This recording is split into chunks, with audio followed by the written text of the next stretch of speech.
I think our player success and the way we've prepared our players to not only go up but to turn into better men has boded well for us. I think a lot of people were expecting you to make that next step into the NHL. How does this contract affect that? Well, we've been talking about this, Dave Nonis and I, for quite some time. The concept of that I would stay on board for another full year before looking elsewhere. And there's so many different pieces that go into this, but I like the guys that I work for. I appreciate the passion in this city that the fans have. I want to be a part of bringing success to that big club, and I think I can do it from here. My family's happy here, so it's just not the time to leave. So we'll stay put for sure for another year, and hopefully I'll be part of this organization for a long, long time. So it's about 1 year, and then you have the option to move if you'd like. Right. Dallas, what went into the decision? I know throughout the year it's obviously you've mentioned how you haven't thought about any other jobs, but your name's been thrown out there a lot for other NHL jobs. What made you want to stay here more than possibly explore something else? Well, just what I was talking about. First and foremost, I like the guys that I work for, and I think that's important to come in. I'm not only not told who to play, I'm able to go in and be a fly on the wall at the draft. I'm part of free agency. I'm part of the trade deadline. I'm pretty sure that there's no other American Hockey League coach that is able to learn other parts of this game as I am. I'm able to cut my teeth with some very good players here to learn more about coaching and to get better. I'm in a great market here that is passionate about hockey and brings another kind of pressure. So another thing that went into it is, Dave Farish and Randy Carlyle had big parts of my playing career and were a big influence on me. And I look at that now going, hey, I can learn a little bit more from them. And most importantly, my family is secure here. We like Toronto. We're not in a big hurry to leave.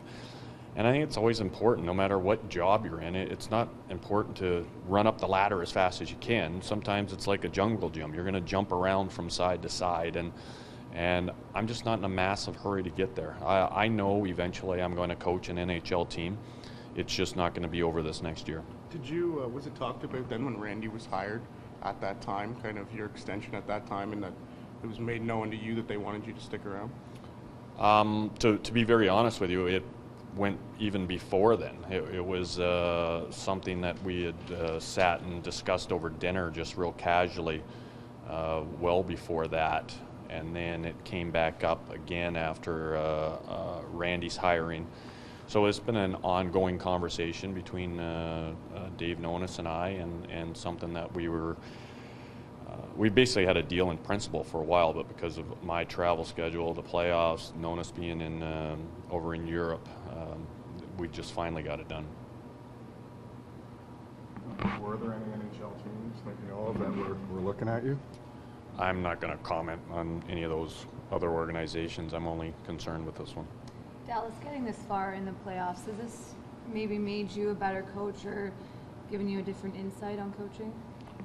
Well, it certainly doesn't hurt you. I think, you end up preparing your teams the same. I think you end up really having to go deeper into your players into the playoffs. And, like today, there's a lot of one-on-one conversations where they're at mentally. And I think just more and more games you coach, the better and better you get. And obviously being able to get to this league final certainly hasn't hurt. What do you take from your time as a player in the Calder Cup to now as a coach? What do you use for the guys now?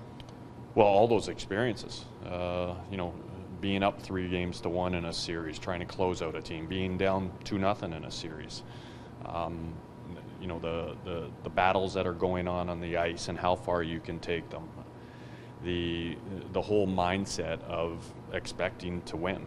So it's all these things that I've been through, Gord's been through, Derek King's been through, a whole bunch of our staff have been through, and that's the great thing here. We've got lots of guys that have played, they've been through these situations, and we're able to help and prepare our players. your ability to relate to the players and not only your success in coaching, but the fact that all the players here seem very excited to play for you and do respect you a lot. Do you think that's what makes you such a hot commodity as a coach? Well, I don't know. I think, part of that is it. I'm not real concerned if the players like me or not. I think the biggest thing for me is that they respect me. They've always known that there's a line drawn in the sand, not the cross with me. I like to encourage them, but sometimes they need a kick. And I think part of it too is, your name gets bandied out there pretty quickly when you're in a market like this. And our players' success this year on the ice turning into wins has certainly helped my career, and I appreciate that. But at the same point, I just feel like I have some unfinished business here with some of our players, and I want to finish that. How much did Derek and Gord re-signing too go into the decision? Well, we're a team. Listen, these guys have done, I know I get pats on the back here all the time where these guys barely get mentioned, and these guys work far harder than I do every day. They're the ones in there doing a lot of the dirty work, and our organization is lucky to have those two guys back. Have they made your job easier, having them as the support staff as well? Well, certainly. Derek was a great forward when he played. He's got great one-on-one abilities with the players to get and to talk to them. Gord's been through some championship teams. He knows the position of defense very well. And their personalities have been great. I'm able to sometimes start a fire, and they're able to quickly go put it out and get the player right back in the right mindset. So I guess we play well together. Well, we got you here. Injury updates. I saw Mike out on the ice, still day to day, or anyone getting closer?